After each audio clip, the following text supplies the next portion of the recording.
with the fighter's voice. My name is Andre Ward. Knocking out the competition. Fighter's voice. The fighter's voice. Good evening, ladies and gentlemen. We're live here with the ferocious one, Fernando Vargas. And joining us shortly is going to be, I don't even know where to start with this guy. I could say his twin. I could say his clone. I mean, he even walks like him, talks like him. He fights a little different with that southpaw stance, and we're waiting for Fernando Vargas Jr. I say it like that because if you watch his Instagram, the whole family, the brothers come from a fight family, and they're just hilarious. They're funny. They're on the spot, and they're a loving, real family. And actually, I'm surprised that Hollywood hasn't contacted them and say, hey, let's do a surreal show 24/7 and call it the Vargas Boxing Brothers or something to that effect. Hey, welcome to the show, Fernando. Thank you. I'm waiting for Junior to get on. No, right on. We'll rock and roll whenever Junior joins us. We'll stop what we're doing and give the attention where it needs to be. And when you win by knockout and you got the red carpet laid out for you, you can show up fashionably late. You know what I mean? I mean, there's certain things that you work real hard for. Yeah, well, you just got to make sure you can't do it all the time. You know what I mean? Absolutely. Well, those are some of the questionnaires that have been coming in, Fernando, on how Pops is going to show him the ropes from day one. Hold on. Okay, we got you. We'll blame it on the COVID. Yeah, can you hear me? Loud and clear, brother. There we are. There we are. So what was that? What did you say? Because you can barely hear you. Oh, okay. Well, I said, and once Junior comes in, we'll jump right into it. And I said we'll blame the technical difficulties under this coronavirus. You know. Yeah, let's do that. Yeah, exactly. So actually, we're on time. But Fernando, I'll just jump right into it, man.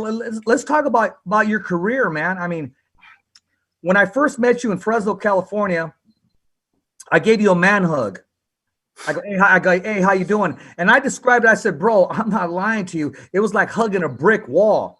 I said, man, this dude is freaking solid, man. I mean, correct me if I'm wrong. Growing up in the Vadio, growing up in your area of Oxnard, I mean, what got you into boxing? Because you're just one of those bad dudes that just used all his gifts, stood disciplined, not only made the Olympics, but became a world champion, man. Talk to us from day one. I didn't grow up in the hood. I grew up in College Estates and in Oxnard, California, but I was in the hood every day in Colonia because I wanted to box. So I would walk from the good side, from the south side to the west, to the east side. And so it took me 1 hour to walk 3 miles as a 12-year-old kid, but I did it every day. Nothing was going to stop me. My life changed when I started boxing. I started, because I was already locked up as a juvenile, at 12 years old, I was already locked up in juvenile hall, hundreds of hours for community service for batteries and thefts. And my life changed when I saw amateur boxing on Jones Intercable. So I said to myself, I could do this. I could do this, and I never let up. I never thought like this was just something I'm gonna do. It's like just for my free time. No, I said to myself, I'm gonna be big in this game. And now, I started walking to church so God can help me, and the rest is history. You know what I mean? So I kept God first because I knew that it made sense to me. It made sense to me that if I wanted to be big in the sport, then I gotta ask the man, the one that's gonna either bless me or not bless me, and that's gonna be God. And so that's what I started doing as a 12-year-old kid, and the rest is history. Very, very quickly, from 12 years old, it only took me 4 years to break history. 12, 13, 14, 15, yes, 4 years to break history because at 16 I became the youngest national champion at 16 years of age in the open division. In the open division. So youngest national champion in boxing history, which my record can never be broken because they had they had to, change the age because kids were getting stopped. So at 16 years of age, you're fighting with men already up to 32 years of age. So people that don't know, what does that mean? Open division. That means that you're fighting. It doesn't matter if you have 10 fights or 300 fights, and you're fighting men from 16 up to all the way to kids from 16 all the way up to 32 years of age. And I was able to become the youngest national champion of boxing history at 16 years of age. And so, and nothing stopped me. You know what I mean? I kept God first, and that's why I became, number one from 120, 125, 32, 39, 47 for weight classes. Every time I moved up, I became number one because I stayed dedicated to my craft. Let me see if I can get Junior over here. Hold on, let me text him and tell him to get on. Okay. Hold on. Got it, man. Only on the Fighter's Voice, man. We keep it real. Things pop up, things happen, and we wouldn't want it any other way. That's the champ, the two-time junior middleweight champion, Fernando Vargas, who's waiting for our other guest, which is Fernando Vargas Jr. He's opening up to reach out to him so we can find out what his ETA is, estimated time of arrival for the show. I just text him. Okay. And let's see if he gets on. Okay. But that's basically, in a nutshell, boxing saved my life. If it wasn't for boxing, hold on. Okay. I'm trying to. He has to accept me. You have to accept him. It says you have to accept him. Oh, you got to accept him? Okay, there we go. He's coming on. And real quick, Fernando, let me clarify that because I'm glad you did clarify that because the media portrayed you as growing up in the barrio every time they had a documentary or something. So I'm glad you clarified that for the viewers and the followers. Yeah, no. I never grew up in the hood, but I went from the good, from the south of the side of Oxnard to the east side of Oxnard. With the east side of Oxnard was the hood. One of the biggest gangs is Colonia Chiques. One of the biggest gangs in Oxnard is Colonia. So I went from the good area, but it doesn't. Like I said, I didn't grow up in the hood, but just because you don't grow up in the hood doesn't mean you can't find trouble. Yeah. And I found that. I found trouble right away. Yeah. There he is. There we are. Practicing safekeeping. Hey, how you doing, Fernando Jr.? Fernando, can I just call you Junior? You could call me. You call me whatever you want, man. Junior's cool. Okay, or you know what? Pretty soon I'll be calling you son of a legend. How does that sound? Until you get that bout, and then it's your own destiny. That works too. Look, we're Christmas shopping, but we gotta do this this voice call, this video call. I was excited. My dad told me about it, and we gotta do it. So what's up, man? How you been? I'm doing good, man. Welcome to the Fighter's Voice, the only voice that matters. We're just like your pops for knocking out the competition. That's right. First of all, congratulations, man, on your victory. I love the southpaw stance. I love the way you stood disciplined. After the knockdown, your instincts wanted to take over, and you wanted to get him out of there, but you kept your footwork underneath you, and you worked off the jab, man. I mean, it was quite impressive. Yeah, no, I appreciate it, brother. My dad wanted me a little more calm in there. I know that comes with experience. But I started boxing late, so I'm learning on the job. So a little bit with me controlling my nerves, the mixed emotions of me turning pro. I know I got. He did amazing. He did amazing. But I did good. I did good. I just I know a lot of people were talking about I looked very poised there, but there's a lot of things me being a perfectionist that I want to do better just on my next fight. You know what I mean? So I appreciate it though. Absolutely, and just remember, Junior, it's a marathon. Yeah, exactly. And you got one of the best teachers in the world in your corner, man. That can never be broken. That bond can never be broken, man, because he's always going to look out for your best interests. It doesn't matter what comes your way, to the left or to the right. You keep your eyes on the Lord and listen to your pops. It's a wrap. Sky's the limit. That's it right there, for sure, brother.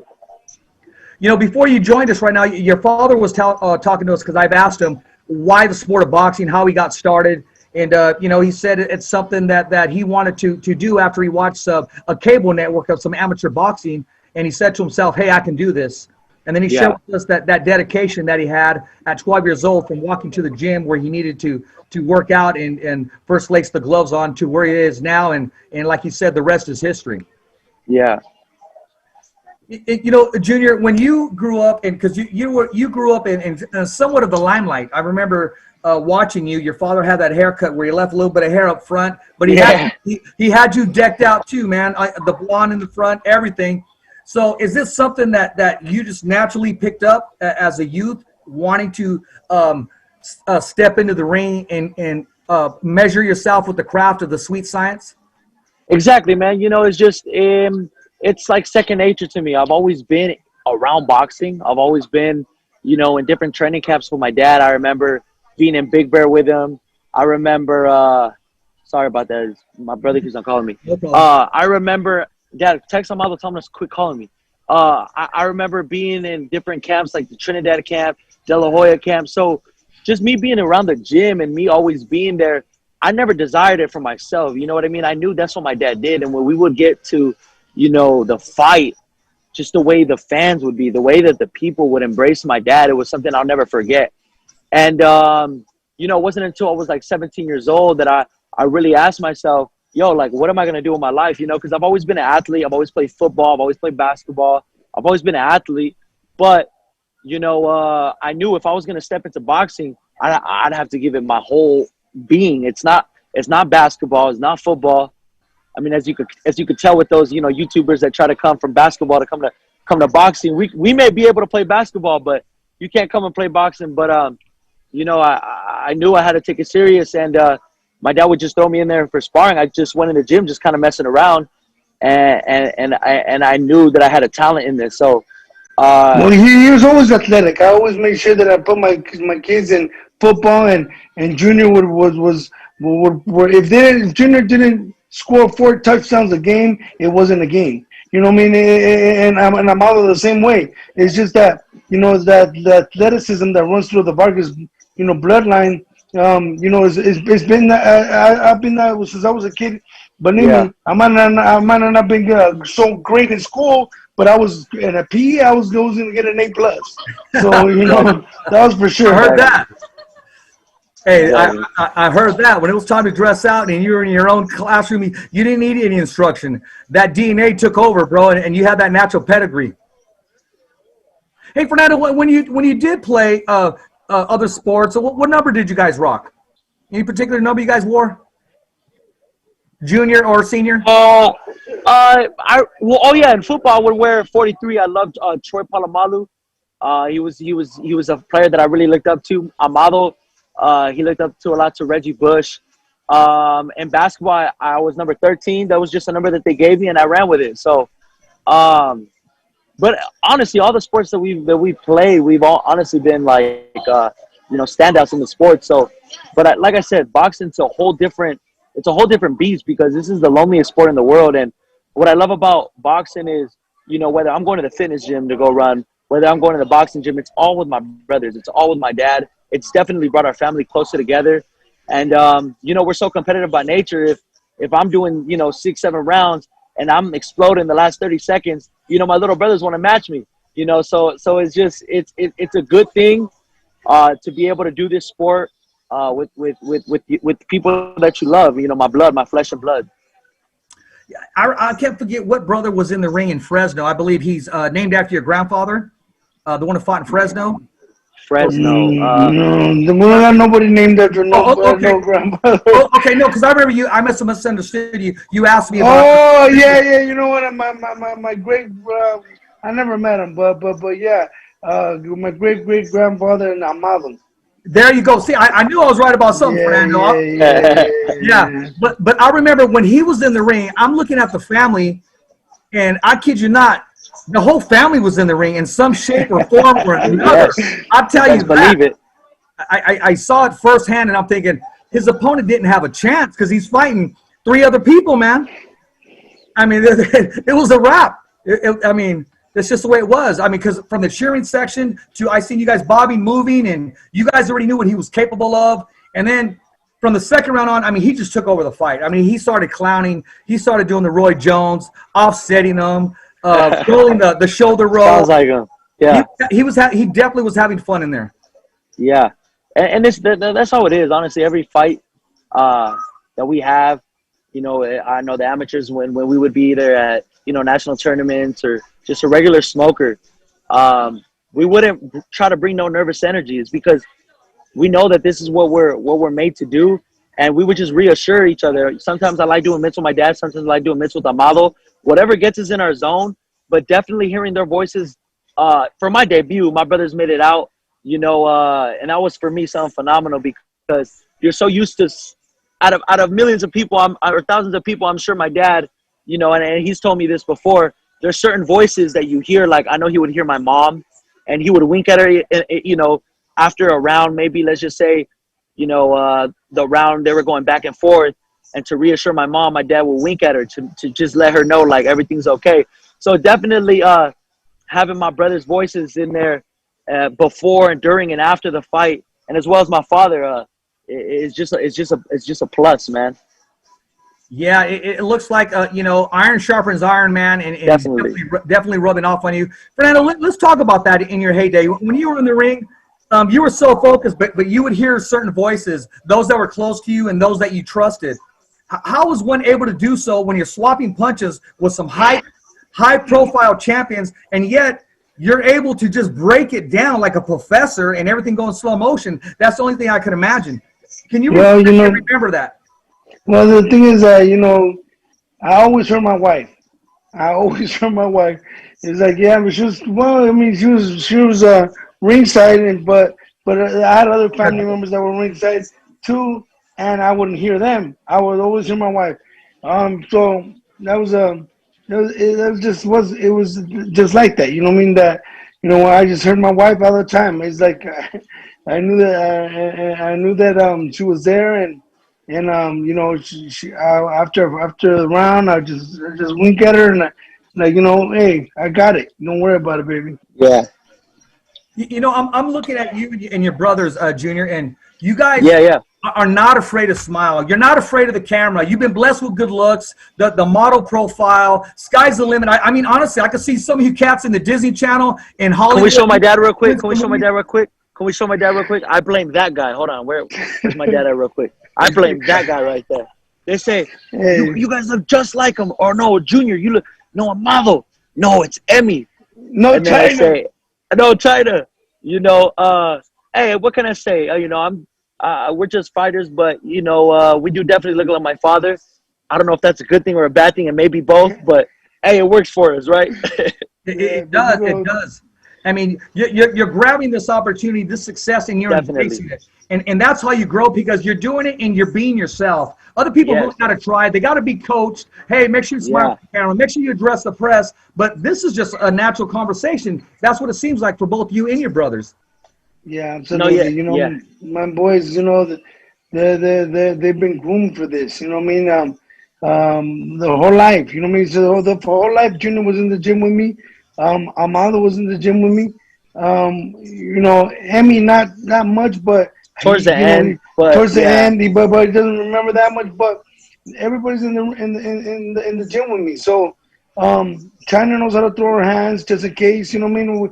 Because we got to make sure that just in case her daddy's not around, or her brother's not around, she's gonna know. She's gonna know if some dude tries to disrespect her or touch her, or whatever. She's gonna lay him out, because that's just the way it is. So exactly. It's a boxing family. We're blessed to hey, what's up, bro? Hey, I appreciate it. Thank you, my kids.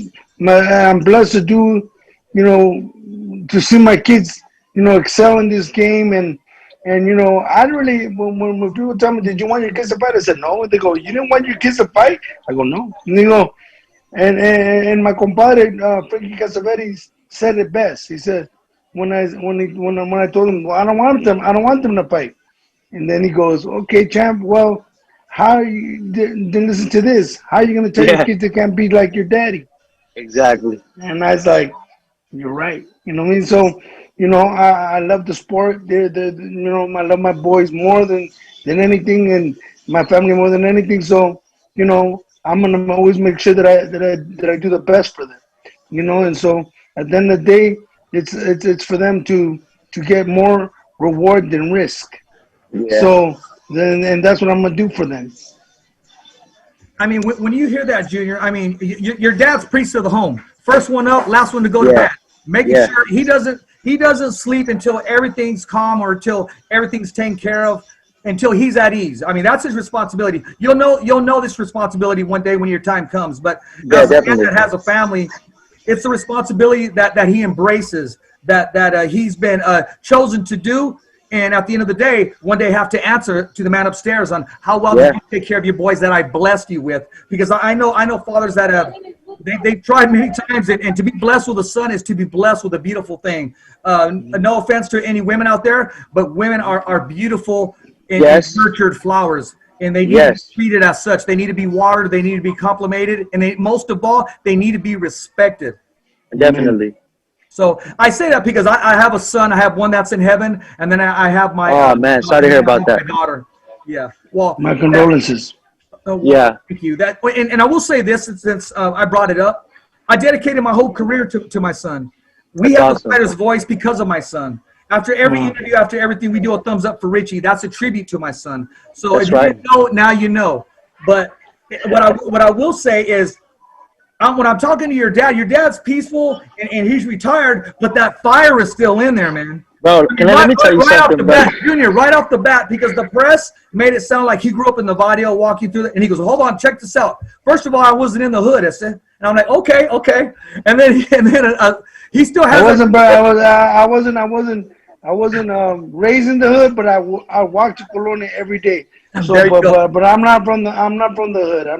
I didn't grow up in the hood in Oxnard. I grew up in the south side of Oxnard, in College State, which was a Filipino community, which now is a Mexican community. But I grew up in the good part of Oxnard. But I didn't fight. I didn't have no problem fighting trouble. So me getting locked up, for batteries and thefts, that was one of the things that I would always fight. And so. When I found boxing, my life changed, and so my mom said that if I got in trouble at school, that I couldn't go boxing. Guess what? I wasn't gonna get in trouble at school no more.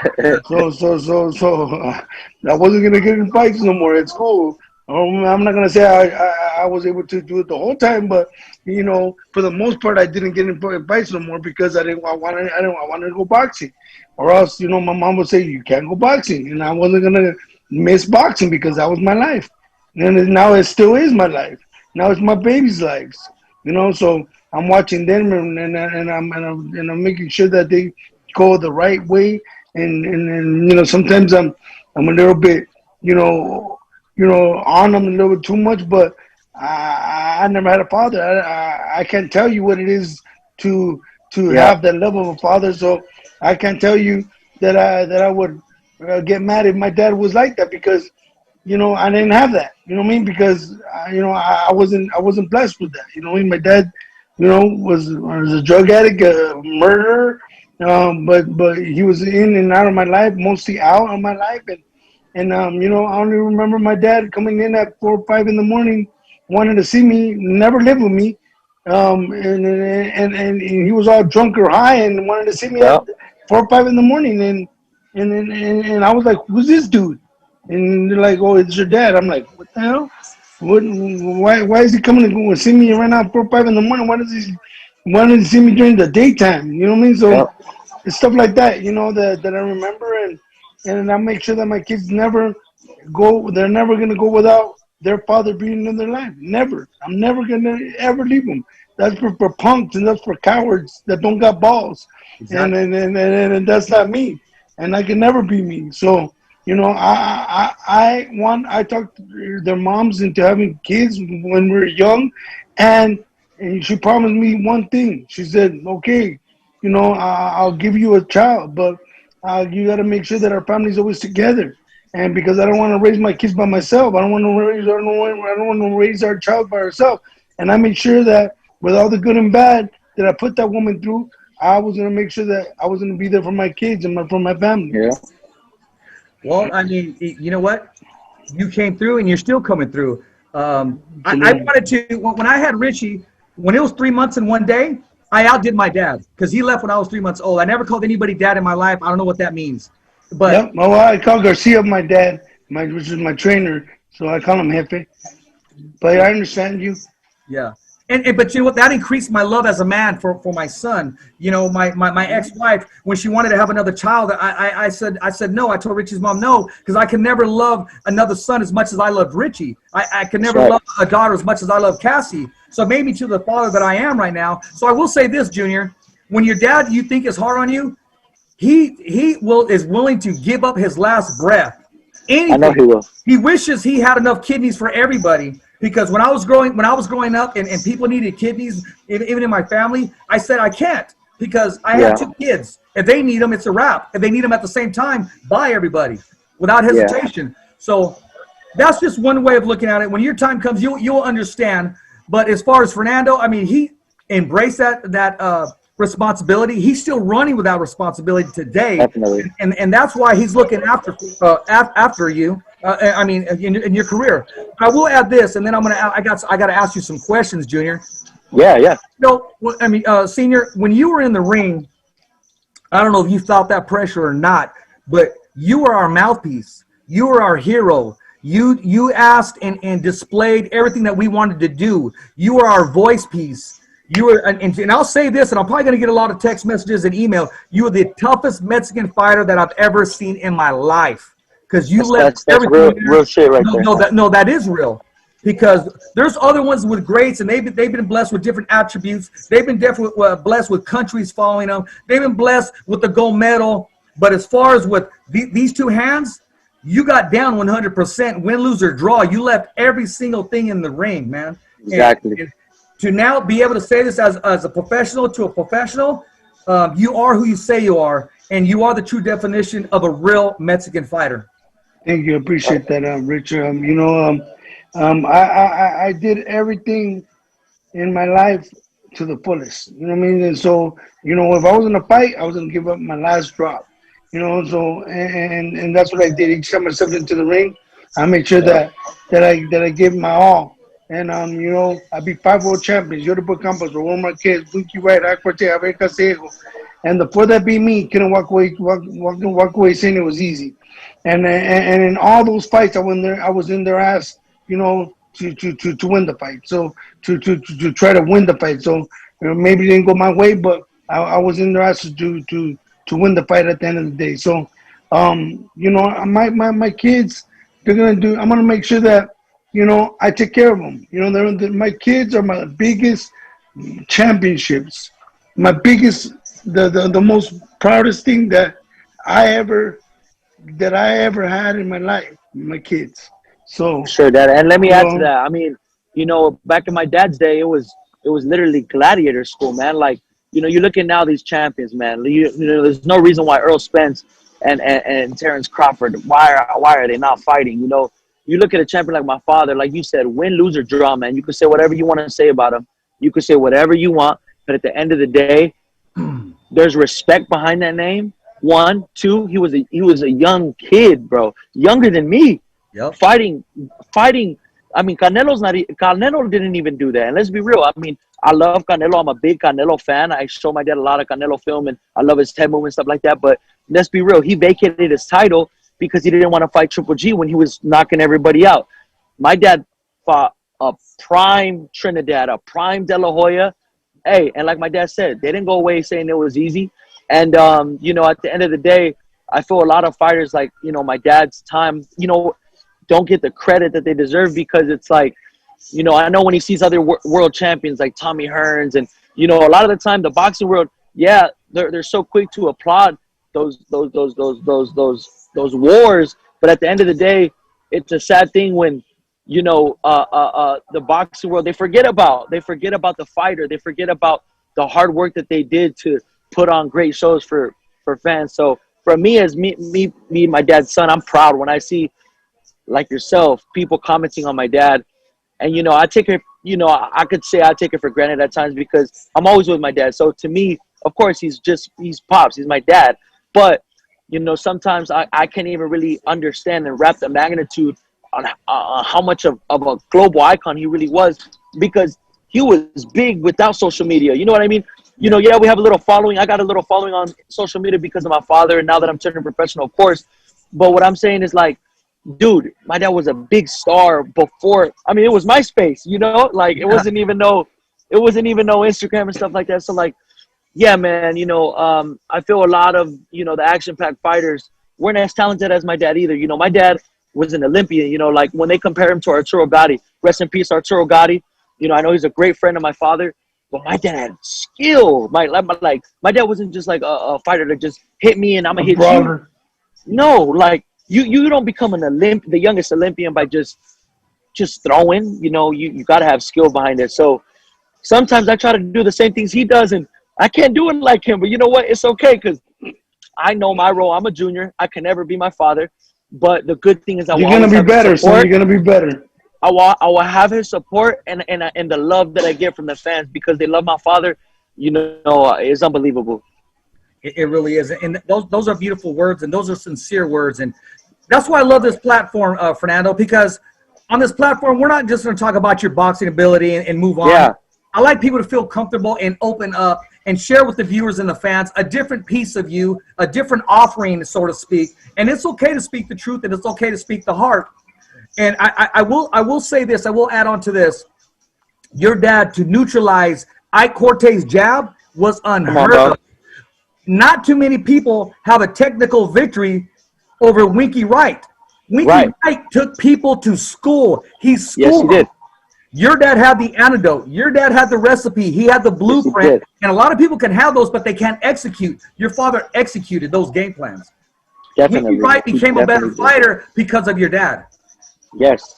Plain and simple, period. But I'm going to be honest with you, Senior. When you fight Cortez, bro, I was biting my nails, man, because I mean, this guy is a cardio freak, man, and has that piston jab, and you were able to neutralize it and able to make him think twice. He didn't want to throw the jab anymore because he kept paying the price. I out-jabbed the jabber. Because in the fight, I out-jabbed him. So how do you take away somebody's jab that's such a great jabber? You gotta neutralize them with your jab.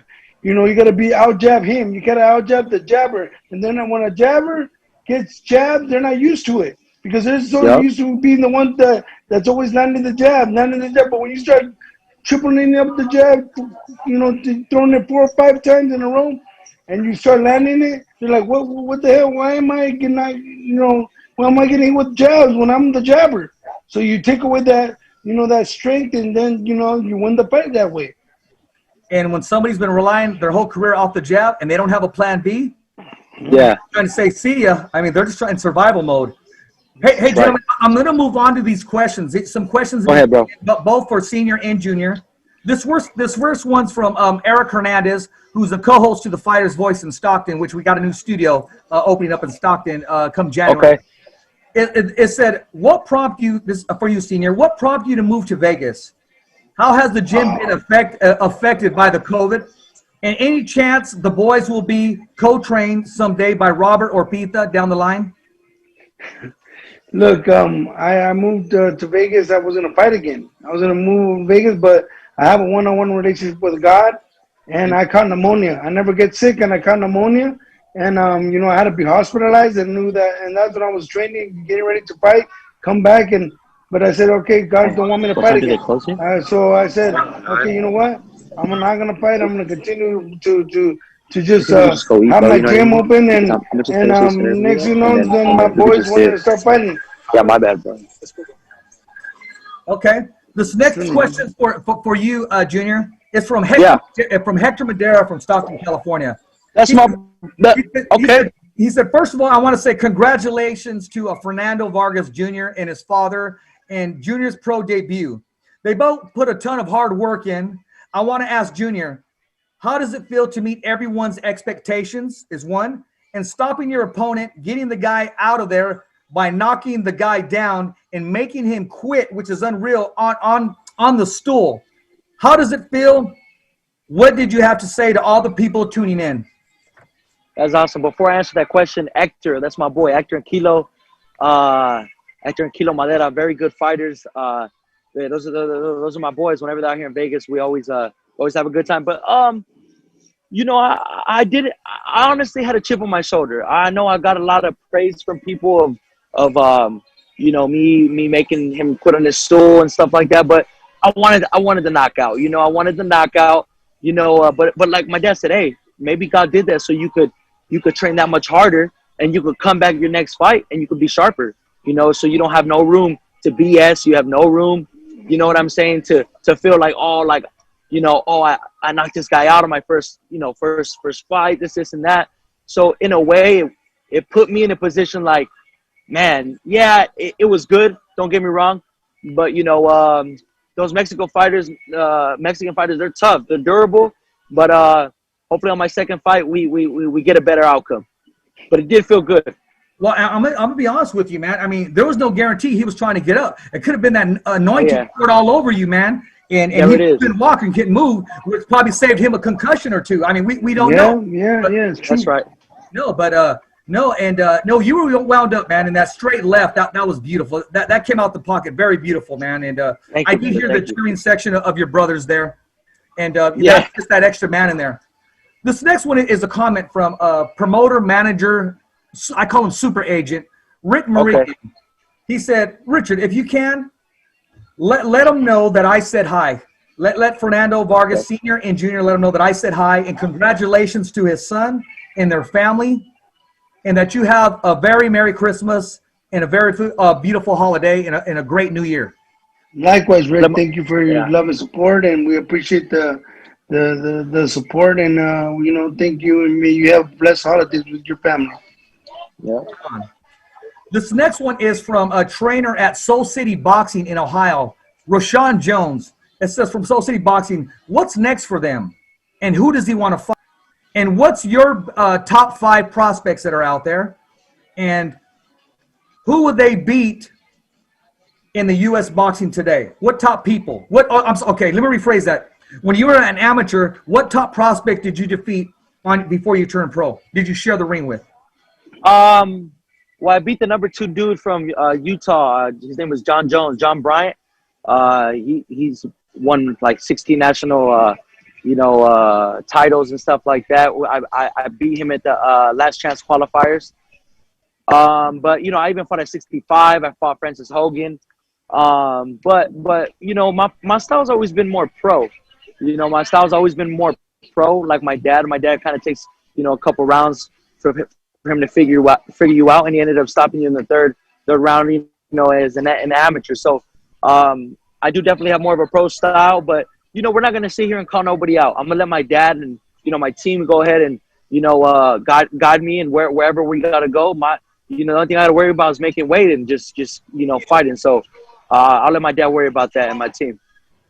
Now, in the pro division, what are some of the top 5 guys that are prospects that are out there? Some of the names that you watched, we're giving them a little bit of recognition, like, oh, this guy did good this year, or so forth. This guy did good this year. I like Elvis. Elvis, he's Dominican. Elvis Rodriguez. I forget his last name. Rodriguez. Yeah, he's really good. Rodriguez, right? Yeah, Freddie Roach is in the corner. Top right. Yeah, I don't mean not to get his name right, but yeah, he's very good. Very good fighter. Southpaw. I like prospect. The one I want to say too much. I'm a monster. Oh, Berlanga. My dad likes Berlanga. Oh, yeah. I want to see him do a little more rounds, though, you know? I want to see him do more rounds. Hey, but you can't knock it, though. You know, everybody's like, oh, I want to see him do more rounds. Well, if you could get every knockout in the first round, shit, let's eat and let's get the check after. Like, you know what I mean? Let's be real. Yeah, exactly. I agree with you. Berlanga is very good. Who else, Dad? Who else do you say? You know, I wouldn't call them prospects because they're world champions, but I say, you know, up and coming. I like Shakur Stevenson. Yeah. A lot of the fighters that I like right now, Benavidez. I'm a big fan of Benavidez. Oh, yeah. David Benavidez, 168s. Oh, my goodness. Benavidez throws punches and bunches, and I feel he's the real deal at 68. Yeah. Who do you like, Dad? Who do you like, Dad, right now? I like the ones that you just said. You know what I mean? Benavidez. I like Benavidez. My dad likes Terrence Crawford. I like Terrence Crawford. Yeah, I like Terrence Crawford. I love the way he switches from Southpaw Orthodox. My son, Junior Emiliano, does the same thing. My son, my third son, and so, definitely, a lot of great fighters right now that that are out showing their skills. Let me get a pretzel. You know, what's his name? That just won the. We just beat Lomachenko. Teofimo. You're talking about Teofimo Lopez. Big Teofimo that's fan. another, yeah, man, big. Yeah. No joke. You know, that's another dude. You know what I mean? So Teofimo, Yeah, no Teo- joke, and nice. young lion, young champion, and one that was young at that point in time, and understands exactly how he feels right now. Exactly. From where? And just think to yourself, you paved the way for these young guys to say, hey, why not me? To believe. Right. Now, this one's from Hector Macho Camacho Jr., who shares with both being the son of a legend and also listening to his father, who Hector Camacho Sr. Was a legendary fighter. Correct. Hector Camacho, he says, for Junior, all I got to say is to create your own path. Yeah. Don't get caught up in the comparisons. That's going to put more pressure on you. You have the skill set already. He says, be you. We both have fathers who were great, not easy to follow their greatness. And for Senior, he says, Tal del Vato, my respect. And who said that? Hector Camacho Jr. Oh, okay. He says, he knows the love is always there. He earned the respect of millions. Yeah, what does Junior and here's this. What does Junior possess that father didn't? If any. Look, he possesses everything that I have. You know what I mean? And then doesn't he possess? I think he possesses everything. I think just what I possess is just I'm southpaw. You know, you were southpaw. Well, you know, I wasn't a southpaw, but something that he possesses that I didn't have. Oh, well, so he's a southpaw, and you know, when he was a baby, it was crazy because, you know, when he started eating, he started picking stuff up. He started picking stuff up with his left hand. I'm like, what's up with this dude? He's gonna be a southpaw. Zurdo kid. Zurdo kid. And so, you know, he started eating, and I go, what the hell is he eating? He's gonna be a southpaw. And he always had that power as a baby. You know, that when my friends would come over and go, Junior, ven para acá, papi, and hit this guy in the hand, pégale en la mano, and then he goes, hit him with the left hook. They'll be like, what the hell? And then I know they were like thinking, oh, come on, what's this little kick in the head? And buddy went, boom! I'm like, what the hell? This kid is he gonna fight? Only if he wants to. Well, they saw that commodity, which is a great attribute, being a southpaw. Yeah.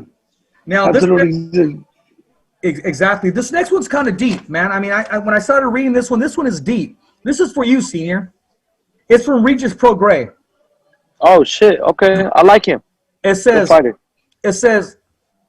how does he not fail? How does he not fall into the trap that all the rest of the great fighters fall in, as far as friends, encourage, problems, ego, thinking you are bigger than you are? How did you deal with this and keep your feet on the ground? Money to avoid going broke, how you did very well for yourself. And if he did, what are the biggest lessons for this is for Regis, for him, that you had in your friends? I mean, some of the biggest lessons that you're around your friends, that you learned from them because of your success, both good and bad. He said, and this is what Regis says. He says, my friends give me problems due to money. Did you have anything similar to that? No, man. I had a lot of people asking for money, and the Bible says that the love for money is the root of all evil, and I never loved money. So, God continued to give me money to this day, and so I gave a lot of money away. You know what I mean? Because I never loved it. So, that's one of the things that I would tell my sons, that be careful with that, because everybody has a sad story. Everybody has a sad song, and they're gonna come. People would come with, obituaries on the newspaper that they needed help with their, with the funeral costs because their parents passed away, and here I go, taking care of them. But you know what? I tell my kids that understand this, that everybody has problems. Everybody, you're gonna have a lot of people come up to you and ask you for for money, and I would hope that you wouldn't do the same thing that I did, because a lot of those people just took advantage of me. So I think my sons, they know the good, the bad, the ugly, and so I think they're really groomed for this already. So they already know what's gonna happen and what's gonna happen when the time comes where these guys come around. These guys are gonna just soup them up. The guys that are just that are yes men, that are there just to try to see what they can get. See how they can benefit from them. And so I'm always gonna tell my kids the truth. I'm like, look, this guy's no good.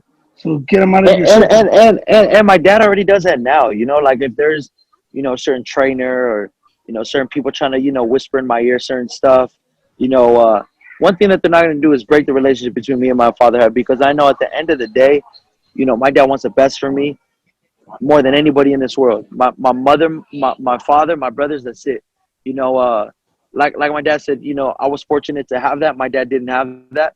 But, I mean, my dad still tells me if there's a friend that he sees is kind of like, wanting to party more than anything. And, if it's not aligned to what I'm called to do, and that's to be eventually a world champion, then they shouldn't be in my circle. And my circle, like I said, is just my family.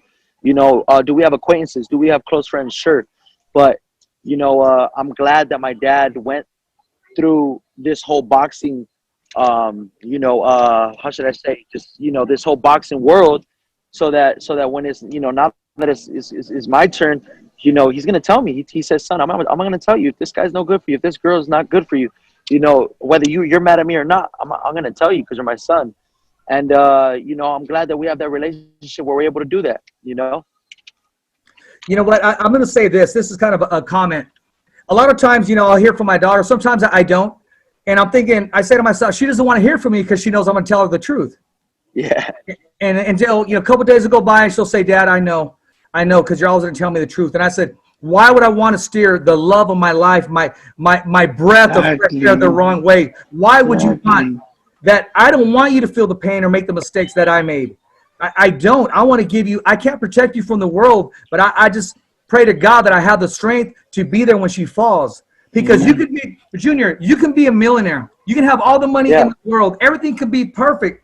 But nothing is going to prevent life lessons from occurring. Nothing is going to prevent tragedy. Nothing is going to prevent broken heart. Nothing is going to prevent falling in love. And when Cupid shoots you in the ass, he's undefeated. It doesn't matter where you are, but how to deal with it. That. And how to remember your goals during the time. And it's okay to be in love, but you got to remember your goals and what got you there. I say that as a father. And I say that because, sometimes my daughter, she'll avoid me. And I'm thinking because she knows I'm going to tell her the truth. I would not steer her any other way. Yeah, definitely. It'll be a day or two, but she comes around, Senior, the kids. Yeah, absolutely. Yeah. I want to say this because I want to dive right into this, man. I've shared with all the talent that you have of your dad. And I had all this questionnaire for you, Junior. But you answered all these questions. Every time you would come in and talk about your dad, you show the fans, the viewers, and the followers exactly what type of man you are and what type of person you are. One, you got very great vocal skills. You handle interviews like a true professional. Like your dad said early on top of the show, you've been groomed for this. But let's talk about the hard work that we want to put in. Of course, definitely. I got to ask some of the tough questions. Of course, we're cheering. We're happy. Team Vargas got his first win.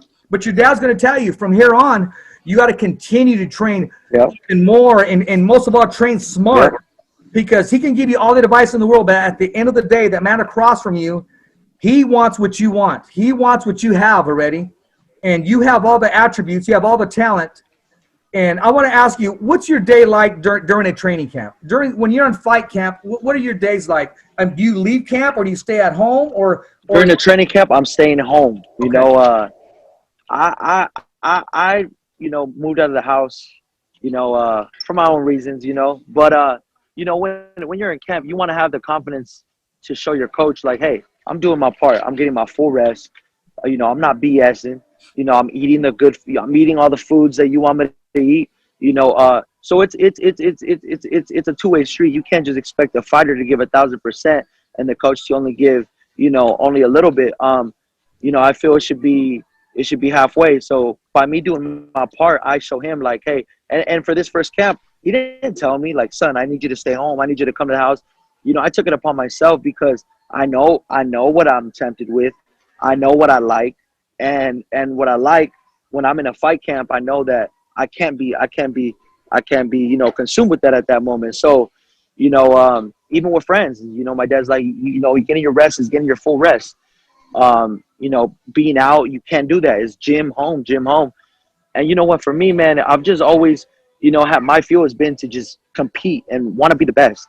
I know my dad's fuel was to become the first champion at Oxnard, to become, somebody that, because he never had a father, that's what fueled him. But for me, it's just I come from a competitive standpoint. We could be playing bingo, bro. I want to win. If it's basketball, if it's, me and my brothers, we're just so competitive. It drives me. I love winning. So, I'm excited for this journey.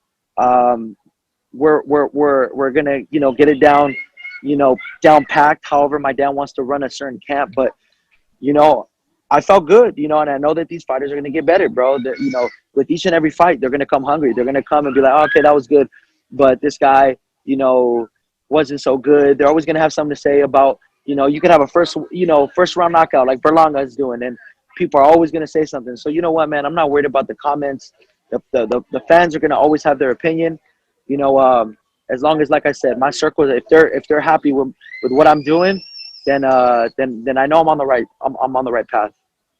Well, you're definitely on the right path when it comes to walking out inside of the ring. My man, I got to give a shout out to whoever designed your shorts and your shoes and your whole thing, man. Mad props, because you look good, you feel good, you are good, and it's just knowing that you're coming in with everything. With everything in there. And I'm sure as we're talking, our engineer KP is probably showing it on the screen right now, in which later on I'll send you the link. But your shorts are all decked out, man. The shoes, everything. Thank you, man. Talk to us about your designer and what made you put those colors together. It's F4 Studios. It was just I've been liking his trunks. I've been liking like certain, outfits that he's done for Broner. He's done like Keith Thurman stuff. He's done a lot of the top prospects coming up as well. So one moment.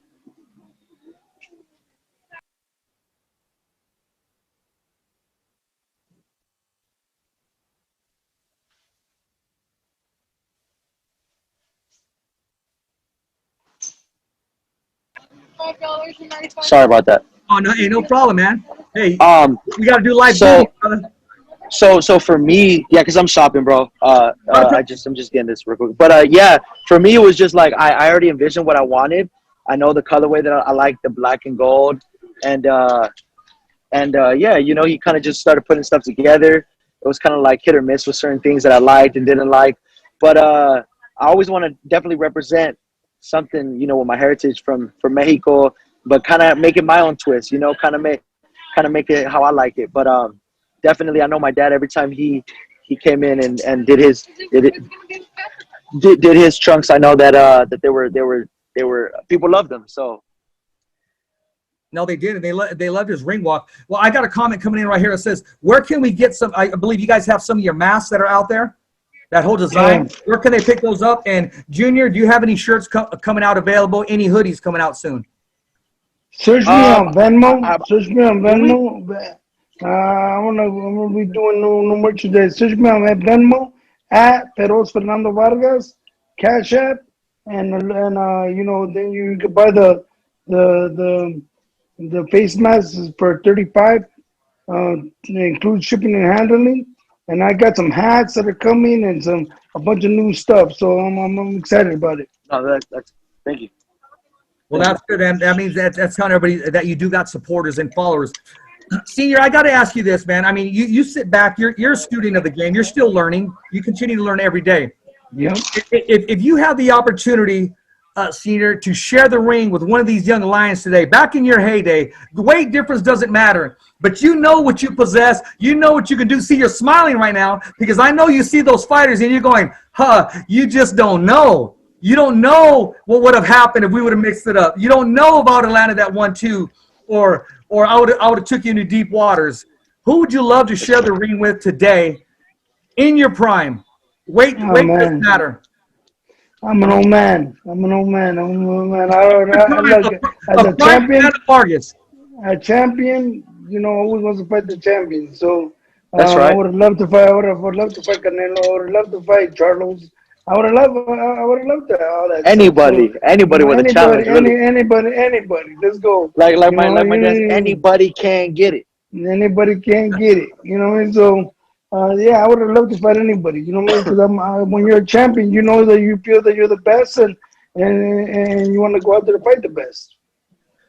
Fernando, when you were appearing on this show, Senior, and you got somebody all the way from New Orleans, and I believe in LA or Texas now, Regis Prograis, and he says he's been studying you, watching you. I mean, That's how does that make you feel knowing that, brother, you just don't touch the Mexicanos. You touch everybody of ethnicity, anybody out there. It doesn't matter what you are. People see you, Fernando, for who you are, as a badass fighter that brings and leaves everything in the ring. How does that make you feel? It's a blessing. It's a blessing. It makes me feel amazing. Whenever I'm places, I got the brothers showing me love. I got Raza showing me love. Yeah. I white people showing you love. So white people, Fernando. Fernando, you really made We it love you, Fernando. Yeah, you made it when white people know who you are. So that's the sport of boxing is a poor man's sport, but it's the best sport in the world, and it's the ultimate sport because it's a real man-on-man combat. Like what does a man say when you want to fight? Put up your dudes. No, it's pretty loud. Let's scrap. You know what I mean? So at the end of the day, it's always about the respect of fighting. The respect that fighting gets you, because people are gonna know that there's always gonna be that dude that that knows how to fight and knows how to scrap. And so that was always me at school. And so when I started boxing, it was just my life would change, and it's a blessing to be part of this amazing sport still to this day with my babies. They say, hey, Junior, your dad always looks mad, bro. He's like, I want to ask for an autograph, bro, but bro, he's always mad. I'm like, bro, that's just him. That's his face, bro. What do you want him to do? My dad says this. He says, look, you're not gonna. What do you say, Dad? You're like, I'd rather have them respect me because you're not gonna disrespect me. That's what's not gonna happen. Because this ain't man. The Senior, man, you always look like you're mad. You always look so mad. I was gonna go up to you and ask for an autograph, but I didn't want to because I just thought you were mad. I go, I'm not mad. But that's a good thing. That's a good thing that you guys think that, because I'm not gonna have you come up to me and disrespect me and, hey, what's up? I'm not gonna tolerate that. I'm not gonna tolerate no disrespect, because every man on the earth deserves respect. If I'm standing in front of you, I'm gonna respect you. The second you disrespect me, you're gonna just be disrespected to the 100-fold. So, because I give everybody respect. Every man deserves respect. I tell my kids the same thing. You respect every man to the second they disrespect you. The second they disrespect you, then it's Vámonos. Vámonos. You want to wake up the sleeping giant? You want to see Lucifer? Let's go. You know what I mean? So did you say you want to see Lucifer? Is that what you said? Yeah. Bro. And I love God, but you want to see Lucifer in real life? Come on, try me, because the old man is buried. Let's not revise him, man. Let's leave him there. No, he's still very there, bro. He is still very there. That fire's there. It's just a controlled flame. Trust me. Yes, that's what it never is. Go away. Fernando Vargas Sr. is going to be one of them old bad dudes. He's going to be gray when he's putting gas, and some young guy's not even going to know who he is, and he's just going to catch one. You know what I mean? Let me tell you something. I try to flex on my dad before my fights because the abs is looking good right now. I'm sorry, I'm eating some pretzels, but we just got done fighting, enjoying the holidays. But when I'm looking in fight shape, I lift up my shirt, I start flexing to my dad. He's like, "Fool, I'm 40 years old. I'll whoop your ass and your friend and your dad's friend's ass." He starts touching his stomach. All day, and I still got abs. I saw it. There you go. And I still got abs. I'm telling you, ain't nothing changed. Ain't nothing changed. Ain't nothing changed but the addresses, man, and the rent sometimes.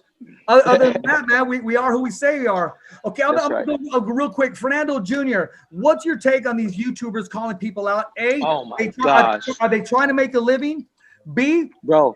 is it a disrespect to the sport of boxing? And C, are they able to make it or break it? Which means, are they a fraud or are they real?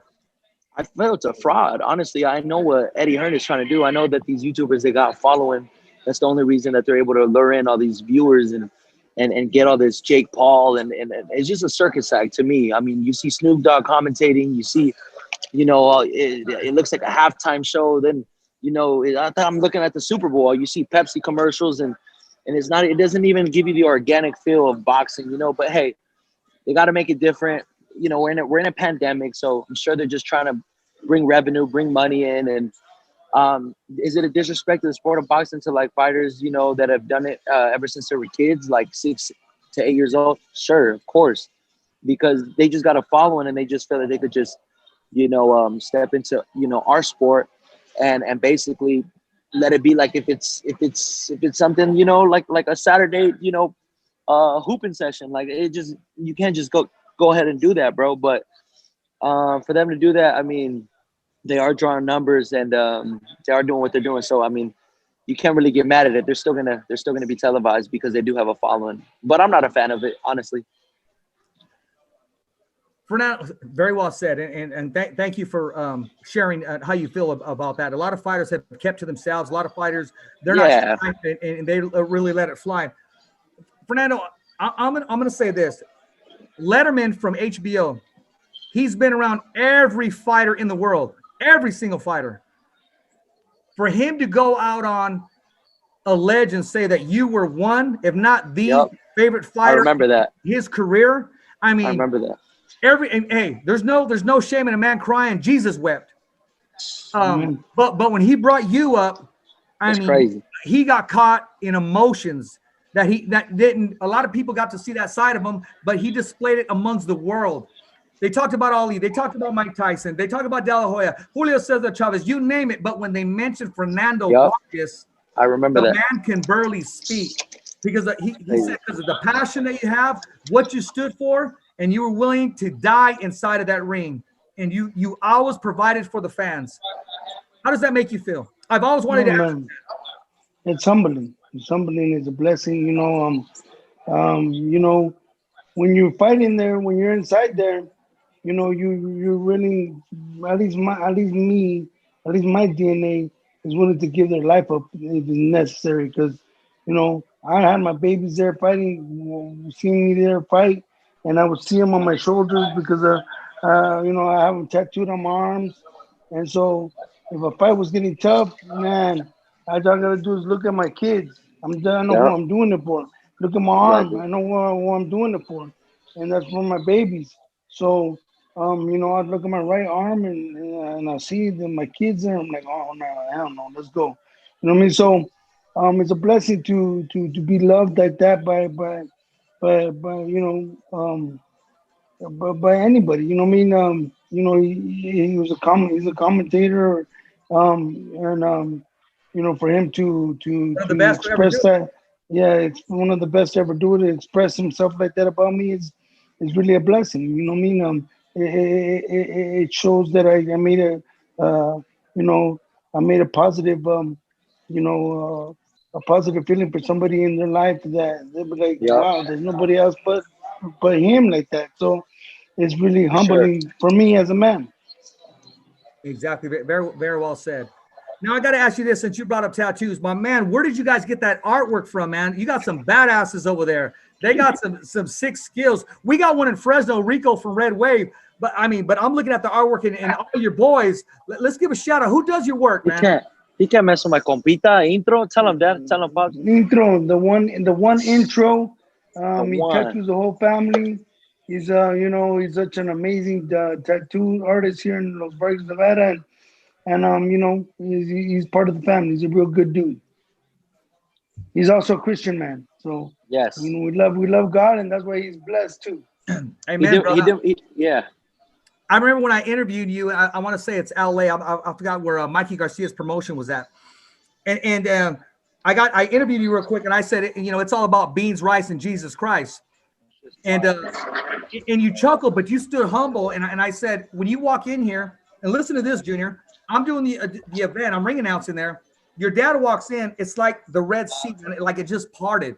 It's like, and no disrespect to all the other fighters that were there, but it was just a little different when your dad showed up.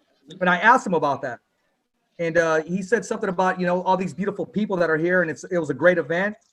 And you were just very humbled about that. Remember that interview, Fernando?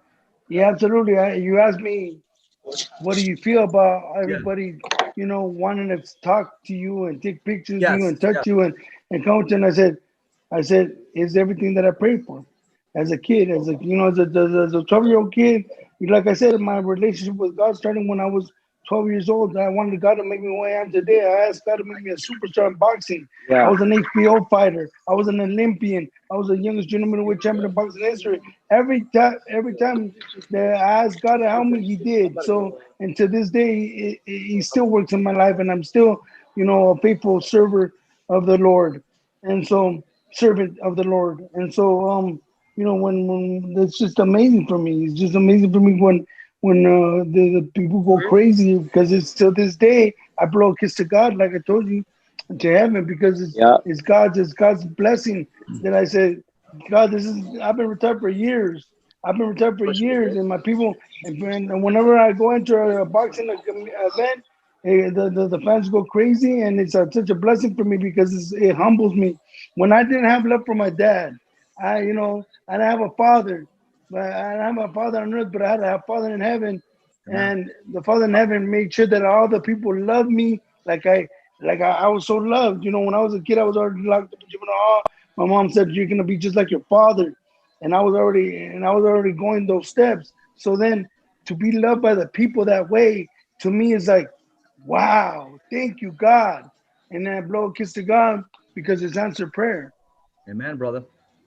Well, Fernando, 3 questions have come in this way. And one says, he asked a question. He goes, no, never mind, because don't give him my name. He was afraid to ask that. This is one of the biggest questions that people want to ask. And from there, I'm going to go on to a certain interview that you had. One is, how long did it take? How long did it take for you and Oscar De La Hoya to mend that relationship? And number 2, are you open to a friendly exhibition with Oscar De La Hoya to give the viewers and the fans, the followers, for a good cause? It has to be the right cause. Are you open to sharing the ring once again? Absolutely. We're cool now. Me and Oscar, we had our beef when I was a kid. When I was up there training with him, I ran. We're running. Me and Robert Garcia were running in the snow one day, and he was there too, but we ran ahead of him. And I tripped and fell, and mud came all over my face, and I understand it was funny, but to me it made me have a grudge when he did that, because I expected more from him. I understand it was funny, but at least help me up. But he just ran by, and so it was something that I had a beef with him for, and so whenever it would be. Because I was an Olympian from Southern California. I was like, Oscar De La Hoya, the next Oscar De La Hoya. I go, nah, I'm the first Fernando Vargas. And so I started having a dislike for him because of what I went through with him. And so the situation that happened. But at the end of the day, he apologized. We met up. We're good. We're friends now. And, at the end of the day, he apologized. And at the end of the day, that's when somebody apologizes, hey, you gotta forgive him, and I forgave him, because I know if I don't forgive, God won't forgive me for my sins. So I would love to do an exhibition with him. I talked to him about it. We've talked before, but we'll see what happens if he's willing to do it. Why not? You're hearing this, and darn well you got to be in that corner if this exhibition takes place. I can see all the brothers in the corner there. How would it be to see your dad back in the ring, even if it's an exhibition, man, to know that he's gonna pick out some shorts, he's gonna pick out a robe, he's gonna pick out a walkout song, he's gonna put the Vaseline on, and he's gonna get his hands wrapped, put his mouthpiece in, and you're gonna hear that bell, and you get to see your dad one more time inside of the ring. How does that make you feel? Let me tell you something. As long as I'm on this side, as far as we're looking at the other opponent, I'm happy. If it were to be the other way around, then I'd be fearing for my life. But you know what? That would be something great to happen. I know, the Tyson and Jones, they did their thing, but a lot of people have been asking about my dad and Oscar. So I mean, I don't know. I know the fans would want to see it. Definitely, it was definitely a hell of a fight. I know a lot of people have my dad almost knocking him out. What was it, the first, second round? Yeah. So hey, it's boxing, and I feel fights like that bring excitement will be something good for the sport of boxing for sure. I will say this, and a lot that Oscar don't get credit for. Oscar has a good chin because big time. Your dad landed some what I like to call the go home punch. Your dad landed fire early for sure. He has some good whiskers on him. Understand that? Yes, he does. He doesn't get credit for that. No, he doesn't. My dad told me he was really quick. Like he would make sure after he throw a jab that he would have to just move after, be ready to counter him because he was that quick. So yeah, if you threw a jab downstairs to his body and you didn't put your right hand in front of you to catch the right hand, he was gonna make you pay for that. He's just very quick and very talented. One of the best fighters I ever fought. One of the best fighters, Mexican fighters, period, for sure. Yeah. Fernando, to say that shows class. That shows exactly who you are. That shows character. And for your son to hear that, to know that you don't ask him to do anything that you're not willing to do. You're one hell of a role model. And even when it comes to training, and just know this already, Junior, I'm sure many people have told you that, but I just feel like I need to tell you, your dad's not willing to ask. What your dad's willing to ask you, he went through it. He's not willing to ask you to do something that he's never done. Yeah, definitely. Except exactly. For you go through the trenches. He just got to get you prepared for those days. Definitely. Yeah, I mean, he's not going to tell me to do something that doesn't make sense in boxing either. I know there's a lot of trainers that, they do rigorous training for no reason. They make you run like 12 miles. Like, why are you running 12 miles when you're going to spar? You're leaving everything on the miles. So, look, everybody has their own tactics and how to get ready for a fight. I just know whatever makes sense. My dad always tells me, 3 to 5. If you have weight issues, maybe a little more than 5, but you shouldn't run any more than 5, 6 max, My dad always makes fun of me because I go, Dad, I'm going to need to get some strength and conditioning. He goes, strength and conditioning, He makes fun of me because he says it like that because it's like he swears I got to reinvent the wheel. He's like, you swear you got to get the strength and conditioning and do all this, get this trainer. He's like, just stay your ass put. Just fucking run, go fucking train in the boxing gym, and that's it. There you go. That's old school. It's nothing needs to be changed. He knows exactly what he's talking about. I will say this. He may know a thing or two. He may know a thing or two, I think. Maybe one or two. And then some. I look at your brothers and Fernando, I look at your boys and oh my gosh. I mean, one, I want to call him. I don't want to name him after another fighter, but I almost call him the Mexican Roy Jones, which I'm not going to do. This kid has just, and I see your boys, everybody has gotten a certain talent. It's like, here's Fernando, here's senior. And it's like, you guys tore a piece off here, a piece off here, and a piece off here and ran with it. You guys have all your dad's DNA in you, but there's certain things you grab from your dad and just put Definitely. A little twist on it. Yes. I mean, yeah, I really believe that, all of them are great fighters. They work hard and I know that they'll be superstars in the sport, but they got to want it more than anybody because at the end of the day, it's not me in there, it's them in there. Exactly. And I'm always going to be there to support them 110%. I will say this after boxing, they're entrepreneurs because when the Tyson fight came on, I want Fernando Jr. to hear this. When the Tyson fight came on, you guys were getting your hustle. I mean, you follow me, let's contribute to the fight. At the end of the day, saying that's good business right there. I mean, hey, there's nothing wrong with that. You guys were out there getting your hustle on. I saw your dad pass by, and I was like, oh, get on down, man. I mean, they could just sit back, but they were making it happen. Hey, once my dad hears any song from the 2001 album, let me tell you, he goes back to memory lane and he starts. Kids don't dance, they boogie, bro. I'm telling you, my dad got a good little two-step, bro. Oh, does he? But definitely, yeah. I don't know if you saw that the Tyson Jones fight, but yeah, my dad was dancing definitely. He liked the halftime show from Snoop Dogg. Hey, that's okay, man. Listen, I know you want to do some shopping. I know you want to get your dad probably a big old bottle of cologne or something, or some Versace or something like the rest. Right. like the rest of you brothers are wearing. And Fernando, I want to thank you, Senior, for taking the time. It's been long waiting, and I got to ask you questions that I've always wanted to ask you when I would sit back and watch you, and I was able to, and you embrace those questions and you answered them. And just to know that I was able to, a lot of people say share the ring with a certain fighter. I've had a lot of people on my list as far as who I interviewed, and I just want to let you know you were definitely on my bucket list. So Wow. I can cross that out tonight, brother. Thank you, Richard. Appreciate it, and I'm glad to be on with my bloodline, my life, my baby, Junior, and then you got Amado coming up turning pro this next year, and then we got El General for the 2024 Olympics. So how you say it, Pops? How you say it? Hay Vargas para rato, Para cabrones. rato, cabrones. All right, so my DNA is just too strong. It's so athletic. It's like when I was a kid, I was so good at sports, but I'm like, I didn't see somebody that I could look up to because my dad wasn't there. So I was so good at sports. I was so good at football, so good at basketball and all that stuff. I'm like, man, this sports stuff is easy for me. And so when I found boxing, my life changed. I said, oh no, this is what I'm gonna do for life. And so now that my babies are doing it, it's a blessing because they have the same athleticism as their father, and that's just that DNA, that Vargas bloodline, But we gotta have to understand that it has vices too, of drug abuse, of alcoholism. So I have to be very careful with that. So I tell my babies that the bloodline is so athletic, but it has this generational curses of drug abuse, of alcoholism, of lust, and so we have to be very careful, son. And we have to be praying every day to try not to fall, victim of all those vices.